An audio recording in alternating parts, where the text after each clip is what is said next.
Good morning, ladies and gents, and today is the day mine and your life changes for the better. It is Thursday, the 9th of March 2023, and summer is now fast approaching. I have made crazy transformations previously that I've shared online. These days I feel heavy, slow and struggle to get out of bed some days. So it's time for a change, and I want you to come on this journey with me so we can make the same changes to our life.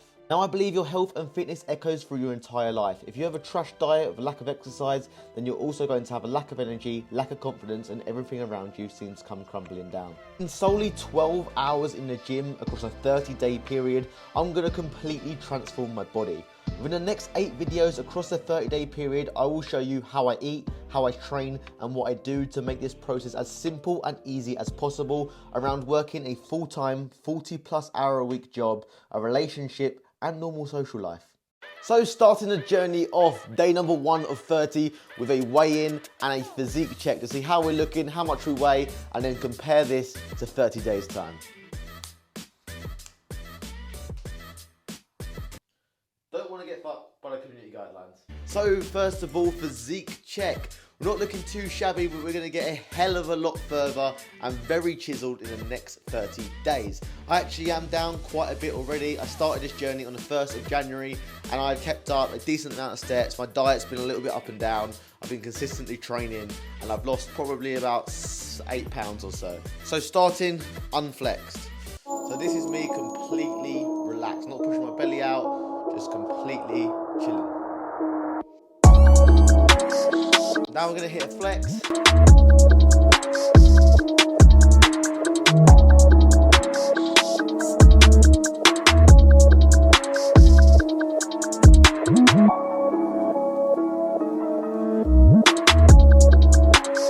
So that's the physique. Let's see how much we currently weigh, and we are weighing in at 173 pounds or 79 kilos. So what sacrifices do you realistically need to make to lose the fat and build some muscle mass in the meantime and transform your body? None. Now, most people's approach when they want to start losing fat is to suddenly go running all the bloody time, spend loads of time on a treadmill or out in the cold. They go on these huge crash diets where they're absolutely starving themselves, and they also cut every single enjoyable food or what they like to indulge in out of their diet, just throwing up their cravings sky high. Now, all of that is completely unnecessary, and there's only really 4 key fundamentals that you need to stick to during this entire process. Number 1 is a steady calorie deficit.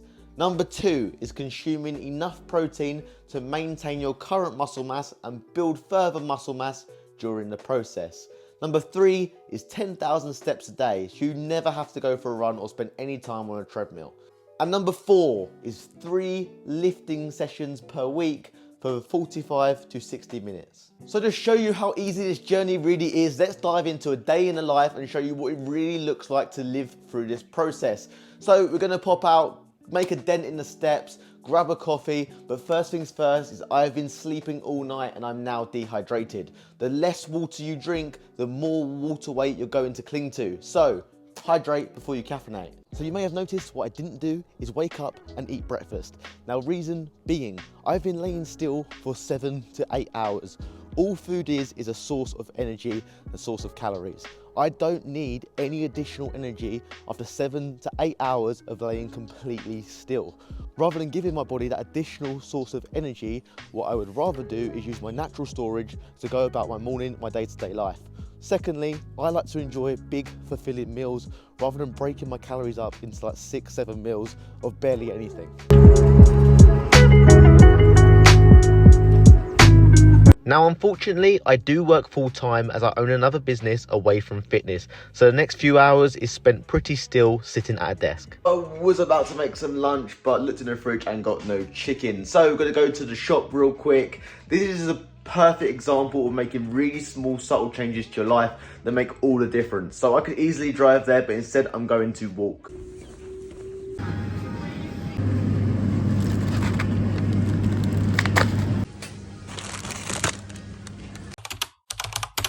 This chicken is absolutely gonna bang and completely change your life when it comes to eating dry chicken breast. So first of all, butterfly the chicken, smash it down and make sure it's nice and flat. You're then going to give it 5 minutes each side on the pan and then wrap it in foil and chuck it in the oven for a further 10 minutes, and it is so succulent. So lunchtime, and we have got chicken and veg. Now it may not look like the most exciting dish. The veg is cooked in teriyaki, so it's a little bit nicer, and the chicken's nicely seasoned.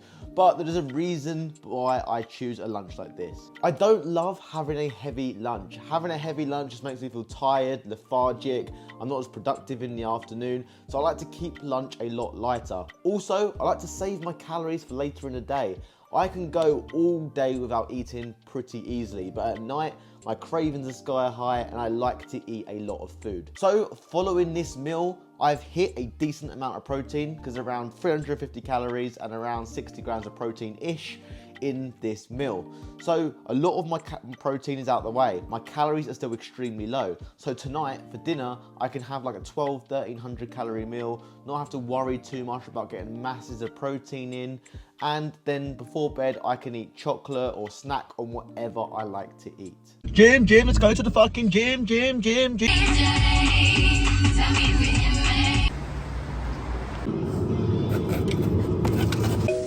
We'll need to approve this item when you pay. Okay, so I'm gonna smash a monster, crank myself on caffeine.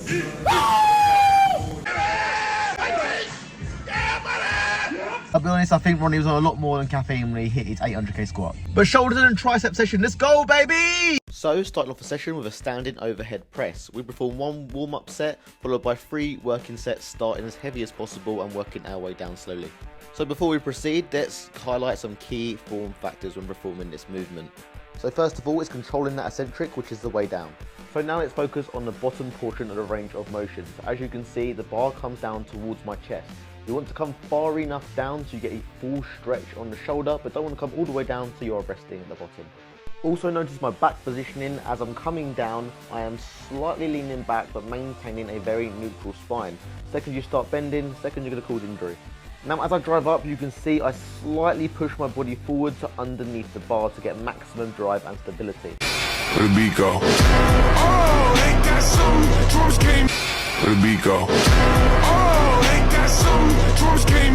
Now the next thing I want to highlight is the width of my grip. As you can see, it's not too wide, but it's not also overly thin. Going ridiculously thin is going to put a lot more tension onto the tricep. So the focus here is being powerful as you drive up and then controlling that way down for a 2 to 3 second negative, getting a full stretch. And then also as you drive up at the top of the movement, you don't want to lock out. Again, locking out is just going to put a ton of tension onto the tricep. Come 95% of the way up, fully contract the shoulders and then come back down slowly. Exercise number 2 is going to be seated cable incline chest press. This is actually my favourite chest exercise to perform, as cables will keep the muscle under tension throughout the whole range of motion.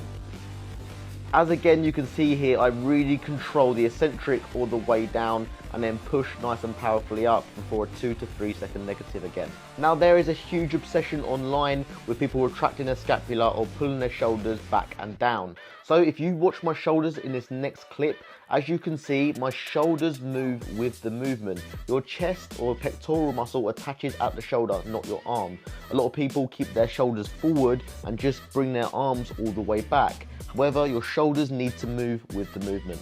So watching the shoulder here, you can see the shoulder comes back as I push and then it comes forward slightly as I push forward. Now this one sounds obvious, but a lot of people make the mistake of not having their cables in line with the push. As you can see, my cables are completely in line with my forearms and my pushing motion is completely stable. Again, a very important cue here is focusing on really getting that stretch at the bottom on the chest, bring the shoulders back, and as you drive up, pulling the elbows in together, trying to get them to touch, not the hands. Again, this exercise was 1 warm-up set followed by 3 working sets, training to failure. Just so you can see from another angle here, slowed down, I want you to watch my shoulder. You can see my shoulder retracts in the movement, it's not just stuck back the whole time. And just to highlight the contraction from another angle, as you can see, I'm really focused on driving them elbows in towards each other. To work the upper chest, you need to make sure you're pushing in upwards motion and your cable positioning should reflect this. Exercise 3, we had tricep extensions using a rope attachment. This is not the best footage, so apologies. But again, we done 1 warm-up set followed by 3 working sets. The key form principles here are 1. Not letting your elbows come backwards and forwards as many people do. The focus is to fully lengthen and shorten the tricep, coming all the way up, letting the tricep stretch, and coming all the way down and contracting as much as possible. I'd recommend using the longest rope possible to get a full contraction of tricep, or using a double rope. Unfortunately, I didn't have access to that today. So now focusing on working the mid-delt region, we had lateral raises using a bench support to ensure we don't use momentum to swing the weight up and swing backwards and forwards. Slightly different setup on this one. Opposed to just starting very heavy and working your way down, you're never going to be able to progressively overload all that much on this exercise. Put it this way, you're never going to have 40 kilo dumbbells in each hand, lateral raising them. So we have a different setup slightly. I pick a weight I can get between 10 to 15 reps on. I then have very short rest periods of between 15 and 30 seconds and perform between 4 to 6 sets back to back. So some quick form tips for performing this movement. So first of all is my positioning. I have a slight lean forward, which I'm also using the bench to support myself with, and I'm lifting out to the corners of the room in line with the scapular plane, opposed to completely out to the sides. This is for 2 reasons. 1 is for the shoulder joint and shoulder joint health. 2 is to try and not engage my traps as much as possible. Now next focus point is lifting with the palms facing down, as you can see here. A lot of people have their palms facing upwards, putting a lot more tension onto the front delt opposed to the mid delt. Next focus point is going to be alignment. As you can see, my shoulder, elbow and wrist are all pretty much in line. I see a lot of people with their wrists over the top of their heads. And then last but not least is trap engagement. A lot of people shrug the movement up at the top. Try and keep the delts down and make sure everything falls in line. Now finishing up on the rear delts is one of the hardest exercises to set up, because laying on the bench with these in your hand is not easy. We done incline dumbbell rows to target the rear delts and parts of the upper back. Back to basics with 1 warm-up set followed by 3 heavy sets starting heavy again. Focus points, let's go torso positioning and pulling path. As you can see, I'm not pulling out directly horizontally. Pulling out directly horizontally, to be fair, will still keep tension on the rear delt, but I also want to incorporate some upper back. Also don't want to go too thin. Going too thin with the pull will more bias the lats opposed to the rear delt and upper back region. The cue here is to think of your hands as hooks, but the elbows are the driving factor. You want to ensure you're pulling your elbows up as if they're trying to touch the ceiling above you. Once again, we are controlling that eccentric back down before being powerful in the pull back up. And then finally, you want to ensure you are pulling your shoulders back before you are just pulling with your arms. So you pull your scapula, your shoulders back, and then your elbows follow. Also, try not to have your arms too far out in front of you. You want to be pulling directly up and down opposed to backwards and forwards. Just to highlight from another angle, here is my pulling path width. So like I said, if you've gone too tight to the body, you're working the lats. Too far out right, you won't be engaging much of the upper back, just the rear delt. So here is another view. Session done. Little shoulder pump, little chest pump, and now time to get on with the day. Showered, fresh and ready for the educational part of the video. So here is how to work out your calories tailored to you individually for the rest of your life. So as a very brief summary, going back to the 4 key fundamentals of the program. Number 1 being a steady calorie deficit. Now if you do not know what a calorie deficit is, then basically you have a maintenance calorie level, which basically you need to eat this amount or consume this amount to stay the weight you currently are. If you consume less than this amount, you'll lose weight. However, if you drop too far below this amount, you'll start messing up your hormone levels, your energy levels, and you'll also start losing a lot of muscle mass. So how do you work out your maintenance calorie level? Well, first of all, take your body weight in pounds and times it by 15. Now this is based on the latest Harvard medical study. However, this is also based on a moderate level of activity. So if you're quite an inactive person, maybe less than an hour of general activity like walking every day, then I would maybe times it by 14. And if you're a very extremely active person, maybe play a sport or walking around on your feet all day, I would times it by 16. This figure is not going to be exact, but it's going to be in very, very close shooting distance of your maintenance calorie level. So just as an example of this, I'm a fairly active person. I train intensely in gym 3 times a week and I walk 1 to 2 hours every single day. So my body weight, as we saw earlier, is 173 pounds. So times up by 15, basically 2,600 calories to maintain my current body weight as I am. To lose weight, I need to eat under this level, but how much by? So there are 3,500 calories to 1 pound of fat. So if you want to lose 1 pound a week, you take the 3,500 and divide it over the week. So 3,500 calories divided by 7 days a week gives us 500 calories a day. So taking off 500 calories a day from the 2,600 maintenance level would give me 2,100 calories. That would result in 1 pound of fat loss per week. Now 1 pound may not sound like much, but again, if you just go to extreme levels, first of all, your cravings and hunger is going to be sky high and you're going to have zero energy, which basically means you might do it for 2 to 3, max 4 weeks, and you're probably going to rebound and fail and put more weight on than you even lost in the first place. On top of that, you're also going to be losing a ton of muscle mass if you go too low. So to maintain and even build upon your current muscle mass, maintain your energy levels, all while losing fat, it needs to be steady. I would go anywhere between 400 to 600 calories. Unless you are over around 90 kilos or 200 pounds, you have a little bit more to lose. So I would cap the cutting calories off at around 2,400 a day. So for me, I am going to eat 2,000 calories a day, which is a 600 calorie deficit, which is just over 1 pound a week.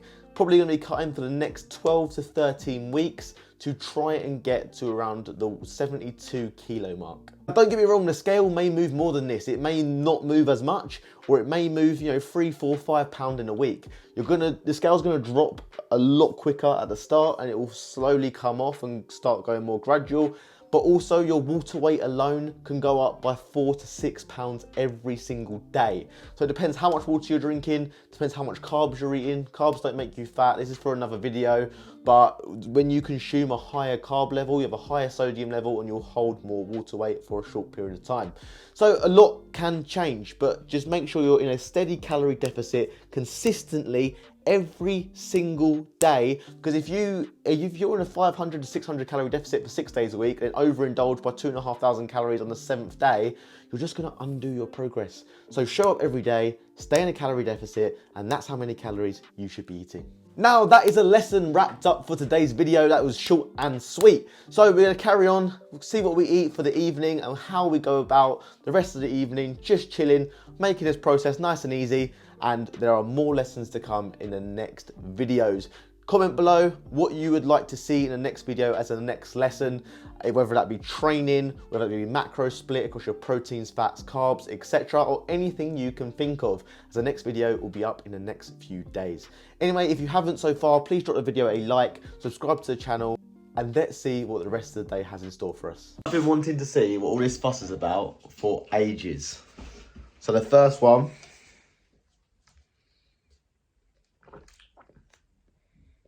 it smells like shit. Like 3 out of 10. And the blue one,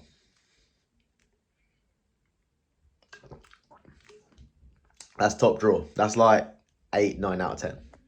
Out for dinner. Okay. You making, yeah? Yeah. So anyway, to wrap up the day, I had a little snack of Baby Bell as we was making dinner, and then Bon Appetit dinner was served. And 400 calories left for the end of the day.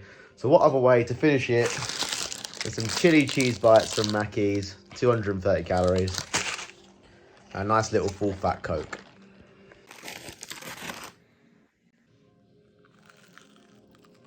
And that wraps things up for the day. 1,800 calories, 170 grams of protein. Ladies and gents, that is the end of the video. Thank you so much for watching. I appreciate you watching all the way through. If there's anything I didn't cover in enough detail or I missed, please drop a comment below and I'll be happy to fix that. Anything else you want me to cover in more detail in general about fitness, nutrition, or any of the above, then also drop a comment. Please drop a like, please do subscribe, turn on post notifications, and let's see how far we can get in just 30 days.